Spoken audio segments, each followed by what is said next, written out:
Хүнд цаг үеийн хүчрэг хүмүүсийг төрүүлдэг.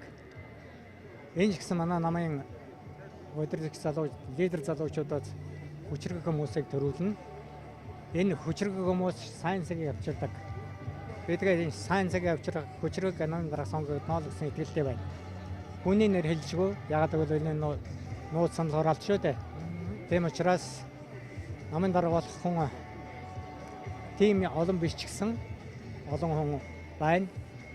Гэхдээ намынхаа итгэлийг хүлээсэн намын даргаыг энэ цаг үед аваад явах сайн цаг явуулах тийм дарга бид нар сонгож чаднаа гэсэн итгэлтэй байна. Чирдийн нэр яригдж байна л да Монгол. Сайн байна. Ямар байр суурьтай вэ? Чи өөрөө ямар бодолтой вэ? Жишээлбэл намын гишүүн биш үстэй.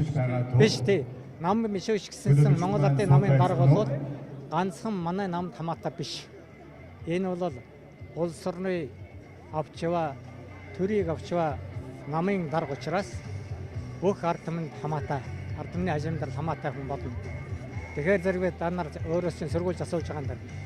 Ард түмэн ямар ард түмний төлөөлөл та бүхэн ямар саналтай байна? Жишээлбэл чиний өөрөө сая хэлдэг хүнийг сонгочлоо гэхэд хүмүүс дуртай байх уу гэж асууж байгаа юм шүү дээ.